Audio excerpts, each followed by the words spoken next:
Good morning students, welcome back. So in last class we have talked about herbivorous, omnivorous, carnivorous, ठीक है. इन सभी के बारे में हमने बात की. Scavengers we have talked about कि scavengers क्या होते हैं. So today we are going for food crisis. Crisis का मतलब होता है संकट और food मतलब खाना. खाने से मिलता जुलता संकट या फिर बोल सकते हो खाने का संकट, फूड क्राइसिस, इसको हम आज देखते हैं. So without wasting any time let's start food crisis. ये हमने कर लिया. Scavengers we have done. So food crisis. With the increasing population and urbanization, forest cover and agricultural land have begun to decrease. क्योंकि हमारी तादाद, हमारी बस्ती, हमारी जनसंख्या इतनी ज़्यादा बढ़ रही है एंड अर्बनाइजेशन मतलब लोग शहर के तरफ ज़्यादा आ रहे हैं. Forest cover and agricultural land have begun to decrease. इन्हीं सारे कारणों की वजह से जो खेती करने लायक ज़मीन है वो धीरे धीरे कम हो रही है. आप बोलोगे सर लोगों के शहर आने से ये कैसे हो रही है? लोग शहर कैसे आ रहे हैं? अपने ज़मीन जो है खेती की जो ज़मीन है उसको बेच देते हैं. अभी वो उनको सबसे ज़्यादा अच्छी प्राइस कौन देगा? तो जो बिल्डर होंगे जो ज़मीन के ऊपर घर बनाएंगे, फ्लैट्स बनाएंगे, दुकानें बनाएंगे, वो सबसे ज़्यादा प्राइस देते हैं. तो वो क्या ज़मीन वो बेच देता है, जिसके वजह से खेती के लायक ज़मीन काफ़ी कम हो जाती है. आप देखोगे कि आप घर के सामने गार्डन है तो उसमें सारी चीज़ें नहीं उगा सकते. खेती लायक ज़मीन अलग होती है. ठीक है.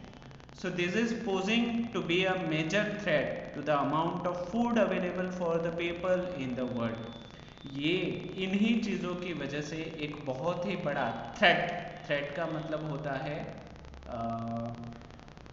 जैसे बोलते हैं ना लाइफ थ्रेटनिंग, खतरा. हाँ, थ्रेट का मतलब होता है खतरा. बहुत ही बड़ा खतरा मंडरा रहा है to the amount of food available for the people in the world. पूरी दुनिया में लोगों के लिए जो खाना है उसके ऊपर बहुत ही बड़ा खतरा मंडरा रहा है. Many children and adults in the poor countries of the world do not even get the minimum basic food requirement to survive. बहुत सारे गरीब देश कुछ ऐसे हैं जहाँ पे लोगों को खाने के लिए बेसिक खाना नहीं मिलता. जैसे आप डेली खाते हो ना, रोटी, चपाती, सब्जी, दाल, राइस, ये बेसिक चीज़ें भी बहुत गरीब देशों में नहीं अवेलेबल है. There are victims of malnourishment and starvation. वो सभी शिकार है. विक्टिम्स मतलब हाँ शिकार हो गए, या फिर विक्टिम्स मतलब बोल सकते हो कि वो सहन कर रहे हैं उन चीज़ को. किसको? Mail nourishment. माल नरिशमेंट मतलब कम पोषण मिलना. ठीक है. कुपोषित जिसको बोलते हैं, उनका ज़्यादा विकास नहीं हो पाता. उसको नरिशमेंट का मतलब होता है कि विकास होना, सारे न्यूट्रिशंस मिलना. और मेल नरिशमेंट उसका ऑपोजिट वर्ड है जिसका मतलब आपको नरिशमेंट नहीं मिल रहा. And starvation. अब स्टारवेशन का मतलब होता है भूख से कांपना. फॉर एग्जाम्पल मान लो कि आपको 2 वक्त का खाना नहीं मिला तो रात को आपकी बॉडी शिवर करने लगेगी, आपके हाथ कांपने लगेंगे, आपको गुस्सा आने लगेगा, आपको बेचैनी फील होगी. इसी चीज़ को बोलते हैं स्टारवेशन. भूख से कांपना. ठीक है, उसी को बोलते हैं स्टारवेशन. क्या? स्टारवेशन. तो ये malnourishment and starvation words को याद रखिएगा. Hence, it is very important for us to protect and preserve plants and trees as well as animals. इसीलिए ये बहुत ज़रूरी है कि हम अपने पेड़ पौधों को, जानवरों को संभाल के रखें. which serve as a food sources for all living beings. जो हम सारी जिंदा चीज़ों का खाना पूरा करते हैं. फॉर एग्जाम्पल अगर शेर को हिरण नहीं मिलेगा तो वो हमारी तरह सब्जी नहीं खा सकता, क्योंकि वो उसके लिए बना ही नहीं है. तो पूरी इकोसिस्टम है वो हमारे लिए बहुत ही ज़रूरी हो जाती है. तो व्हाट वी मस्ट, आपने देखा होगा कि कुछ लोग खाने के लिए जाते हैं रेस्टोरेंट में, तो जितना वो खाते हैं उससे ज़्यादा खाना मंगवा लेते हैं. फॉर एग्जाम्पल आप अगर 3 चपाती खा रहे हो तो आप ना जोश जोश में या फिर बिना ध्यान दिए 4 चपाती मंगवा लेते हो, जिसमें से आप 3 ही खा पाते हो और वो 1 चपाती आप फेंक देते हो, वेस्ट कर देते हो। ठीक है, वो रेस्टोरेंट वाला आपकी थाली उठा के वो लेके जाता है, बाहर डाल देता है। अगर वो 1 चपाती आप ज़्यादा ना मंगवाते तो वो किसी और के खाने में जा सकती थी। अभी बहुत लोग ये बोलेंगे कि मैंने तो उसके पैसे पे कर दिए तो वो वेस्ट कहाँ से हुआ, मैंने उसको पे किया। But that is not your property. Food किसी की प्रॉपर्टी नहीं है, चाहे आपने क्यों ना उसको खरीदा हो। अगर आप उसको कंज्यूम नहीं कर रहे हो तो वो आपका अधिकार नहीं होता। अभी इसको मैं समझाता हूँ कैसे। मान लो कि किसी सब्जी वाले ने बहुत ही सारा खाना खरीदा और वो खाना डिस्ट्रीब्यूट नहीं कर रहा, वो अपने आप को स्टोर कर रहा है और उसको खराब कर रहा है। ठीक है, तो उस खाने को कोई भी, आप या मैं, वहां से ले सकते हैं और उसके खिलाफ कंप्लेंट भी कर सकते हैं। क्यों? क्योंकि वो सोर्स ऑफ फूड को खराब कर रहा है। खाना जहाँ से मिल रहा है वो खराब हो रहा है, वो किसी और के काम आ सकता था, वो उसको बेकार कर रहा है।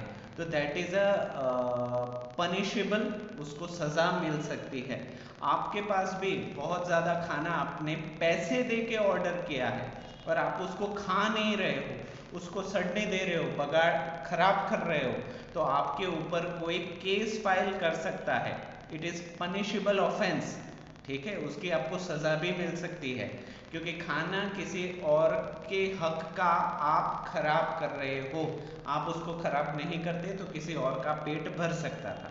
तो जो फूड है उसके ऊपर किसी का भी मालिकाना अधिकार नहीं होता, ये चीज़ आपको याद रखनी है।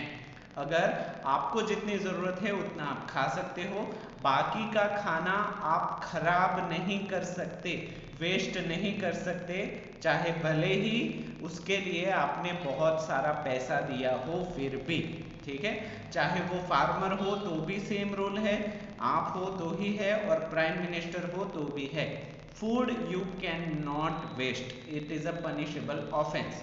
इंटेंशनली आप खाना बर्बाद नहीं कर सकते और बहुत सारी जगह पे इसके एक्स्ट्रा चार्जेस आपको चुकाने पड़ते हैं अगर आपने खाना वेस्ट किया तो ये चीज़ आपको सेंसिबल रह के समझनी होगी। ओके, सो इन सारी चीज़ों को बचाने के लिए, भूखमरी से लोगों को बचाने के लिए हम क्या कर सकते हैं? सो वी मस्ट का मतलब है करना ही चाहिए। ठीक है, क्या करना ही चाहिए? Protest against irresponsible cuttings of tree and indiscriminating killing of animals. Protest करना चाहिए, उनके सामने खड़ा होना चाहिए जो बिना सोचे समझे पेड़ों को काटते हैं या बिना सोचे समझे जानवरों को अपने फायदे के लिए काट देते हैं। फॉर एग्जाम्पल हाथियों को मारा जाता है उनके दांत के लिए, गेंडे जो होते हैं ना उनका भी दांत बहुत ही वैल्यूएबल होता है, शेर के भी नाखून काट देते हैं लोग। तो ये सारी चीज़ें, किलिंग्स और पेड़ों को भी अपने फायदे के लिए काटना बंद करना चाहिए और ऐसे लोगों के सामने प्रोटेस्ट करना चाहिए, बोलना चाहिए। Protect the endangered species of animals and plants. ऐसे जानवरों को बचाना चाहिए जो लुप्त होने वाले हैं, खत्म होने वाले हैं। अगर उनको नहीं बचाया तो बहुत इकोसिस्टम में प्रॉब्लम होगा, जैसे कि अभी हो ही रहा है। Never waste food as same people do not get any. कभी भी खाने को बर्बाद मत कीजिए, क्योंकि अगर आप खाने को बर्बाद कर देते हो तो वो किसी और तक नहीं पहुंचता। उतना ही खाइए जितनी आपकी भूख है, भूख से ज़्यादा मत खाइए। ठीक है, और भूख से ज़्यादा मंगवा के उसको वेस्ट भी मत कीजिए।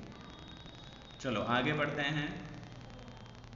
हाँ, वर्ल्ड एनवायरनमेंट डे, ये एक टैग हम ज़रूर पढ़ेंगे।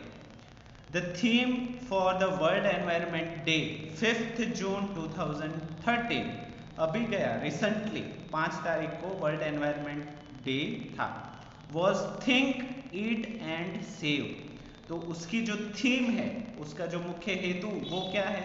थिंक, सोचिए, ईट, खाइए, सेव, बचाइए।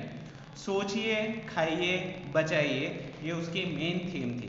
This was to spread awareness throughout the world. इसको इसलिए हम सेलिब्रेट करते हैं ताकि पूरी दुनिया में जागरूकता फैला सके about the growing requirement of food in many countries, as well as to talk about preventing food and the ways of reducing food wastage, ताकि हमें सबको जानकारी दे सके कि दुनिया में खाने के ऊपर एक बहुत ही बड़ा खतरा मंडरा रहा है। अगर हम इसी तरीके से खाने को बर्बाद करते रहेंगे तो किसी के लिए खाना नहीं बचेगा, चाहे आपके पास कितना भी पैसा हो। ठीक है। So if you think you have taken too much on your plate, put it back before you throw it. तो अगर आपको लगता है कि आपने अपने खाने की डिश में ज़रूरत से ज़्यादा खाना ले लिया है, उतनी आपकी भूख नहीं है, तो खाने से पहले ही उसको वापस रख दीजिए, जितना ज़्यादा है उसको। Remember, think before you eat and save the environment. ये याद रखिए कि खाने से पहले सोचिए और पर्यावरण को बचाइए। ठीक है, तो ये बहुत ही अच्छा था। 5 जून 2013 इट इज़ अ वर्ल्ड, पूरी दुनिया का एनवायरनमेंट डे, पर्यावरण दिवस। तो ओवरव्यू देख लेते हैं, इस पूरे चैप्टर में हमने कौन कौन सी चीज़ें सीखी। The food that we eat comes from the plants and animal. जो खाना हम खाते हैं वो ज़्यादातर पेड़ पौधे और जानवरों से ही आता है। Different parts of a plant, for example leaves, flowers, stems, roots and fruits are consumed as food. कोई भी पेड़ पौधे के अलग अलग हिस्से को खाने की तरह इस्तेमाल किया जा सकता है, जैसे कि leaves, flowers, stems, roots and fruit, इन सभी को। We get milk, egg, meat from animals. हमें दूध, अंडे और मांस जानवरों से मिलता है। Animals are classified on the basis of their food habits. जानवरों को उनके खाने की आदतों के हिसाब से हम उसको अलग अलग कर सकते हैं। दे आर नोन एज, वो जाने जाते हैं herbivorous, carnivorous, omnivorous and scavengers. Herbivorous के नाम से, कार्निवोरस के नाम से, ओमनीवोरस के नाम से और स्कैवेंजर्स के नाम से। हर्बी मतलब सिर्फ सब्जियां खाने वाले, सिर्फ प्लांट खाने वाले। कार्निवोरस मतलब सिर्फ मांस खाने वाले। ओमनीवोरस मतलब दोनों खाने वाले। एंड स्कैवेंजर्स जो मुर्दों को खाते हैं वो। ठीक है। There is a need to protect plants and animals. पेड़ पौधे और जानवरों को बचाने की, उनको रक्षण देने की ज़रूरत है, so that there is no shortage of food for living organisms, ताकि किसी भी जिंदा चीज़ को खाने की प्रॉब्लम ना हो। यहाँ पे सिर्फ इंसानों की बात नहीं हो रही, जानवरों की भी बात हो रही है। ठीक है, हम सभी को खाना चाहिए, बिना खाने के कोई भी जिंदा नहीं रह सकता। ठीक है। सो आज के लिए हम इतना ही, पूरा चैप्टर हमने रिवाइज कर लिया है। In next class we are going to solve the exercise. इन सभी के ऑप्शंस के आंसर्स भी मैं दूंगा और जो क्वेश्चन आंसर्स हैं वो भी मैं आपको बताऊंगा और एक्सप्लेन भी करूंगा साथ ही साथ। ठीक है, तो आज के लिए इतना ही। आज के लिए मैं आपको एक काम दे रहा हूँ, वो काम ये है कि पूरा chapter including overview you have to read twice, read aloud. जोर जोर से 2 बार पढ़ना है ताकि ये सारी चीज़ें आपको इजीली याद हो सके। ठीक है, तो आई होप आज की सारी चीज़ें समझ में आई होगी, इम्पोर्टेंट भी लगी होगी। ठीक है, तो आज के लिए इतना ही और वीडियो को पूरा देखने के लिए आप सभी बच्चों का थैंक यू सो मच।